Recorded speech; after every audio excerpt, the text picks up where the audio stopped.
Hey, what is up guys, and welcome back once again to another Fallout 4 settlement build. Today we're going to be checking out this new Raider themed pub down inside Vault 88. And by the way, this build does have a little outdoor section that we're not going to be spending too much time on. But if you want a closer look at that, there's also a separate video just called The Outdoor Pub, which really covers that portion of the build in a lot more detail. But other than that, hopefully you guys enjoy the build. And without further ado, let's go ahead and take a closer look. Okay guys, so before we really head inside and take a good look at the main portion of the build, I figured it might be nice if we at least took a quick glance at the outdoor pub. And at the moment this area is being run by Codsworth, whereas the inside of the main section is being run by an actual human.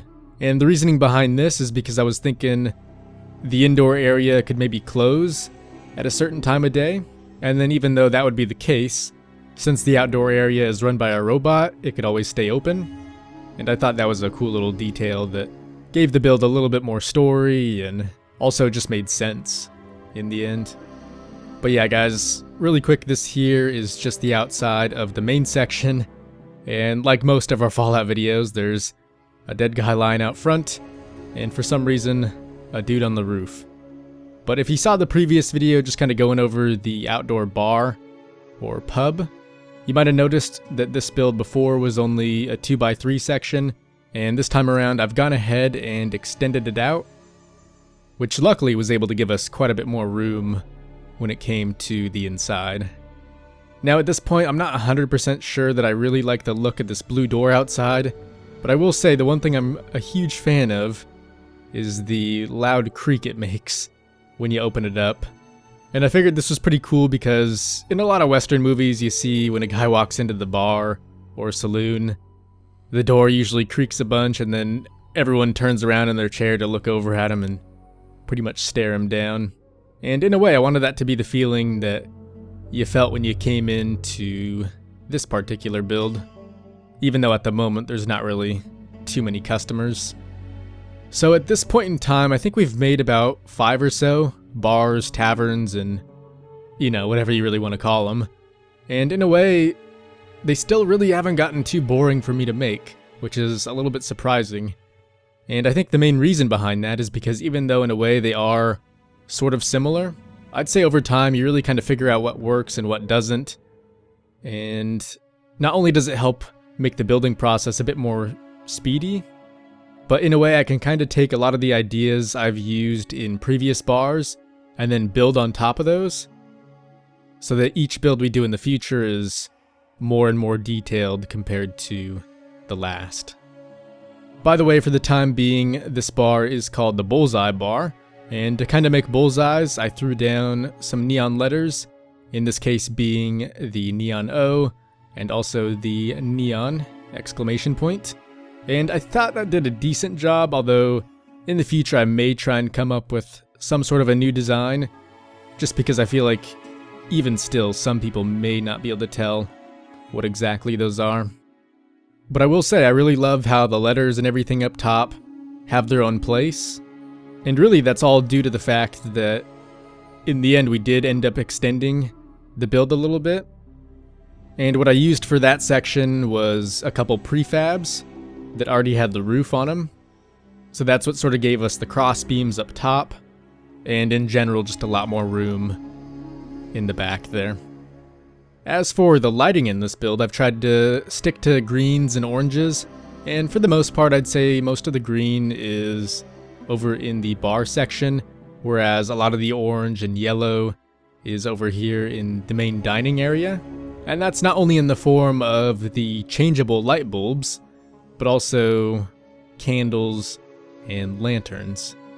Now of course I've also tried to include a few other forms of lighting that are maybe a bit less noticeable, and those have been made possible by the lit cigarettes and cigars, and also the Nixie tube lights over on the bar.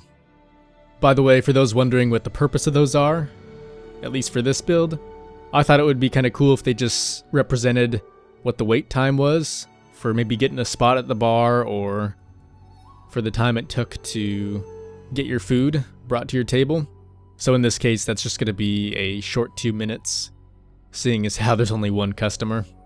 Also, since the name of this bar is called the Bullseye Bar, I thought it might be kind of cool to throw down a lot of mounted creatures all over the walls, just to kind of go along with the bullseye theme. So you could imagine that maybe these animals were hunted down by the owner or even some of the customers.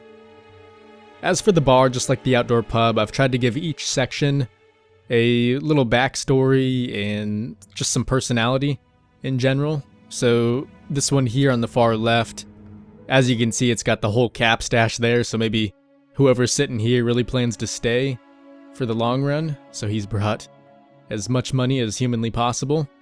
And then this guy here, nothing too crazy, but you can see maybe he's mixing some Nuka-Cola with his alcoholic drinks. And then moving even further to the right, you'll notice this guy has a script.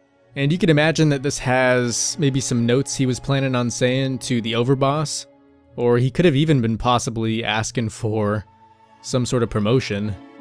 And that could be why he brought it into the bar, so he could really take some time to memorize it.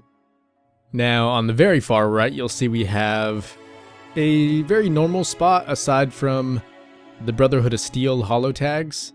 And even though there's not a Brotherhood of Steel member sitting there right now, I thought it would be cool if maybe a certain paladin just kind of got sick of his job, came down here to change his ways and become a raider, and in the end he really didn't have enough caps, so he had to give up some of his more personal possessions, such as the holo tags or even his very own power armor helmet, which can be seen sitting up on the shelf.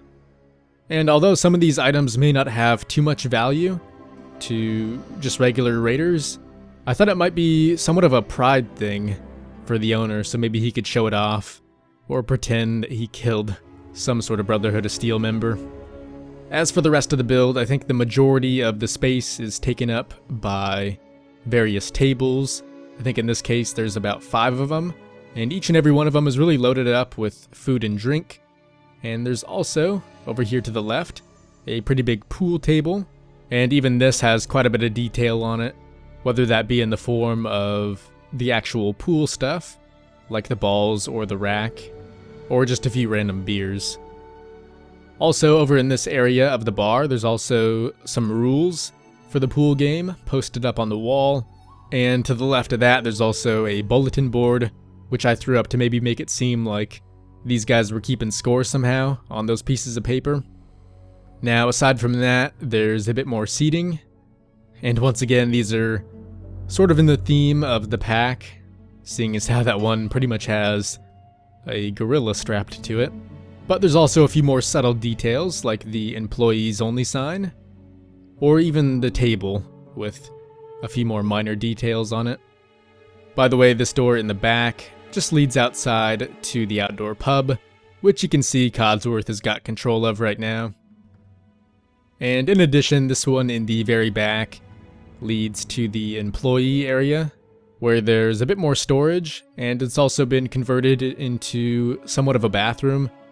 Although, for the most part, there's not a whole lot of detail in here, so I've tried to keep the lighting rather dim, so that way anyone who comes in here is more so drawn to the more populated parts of the build.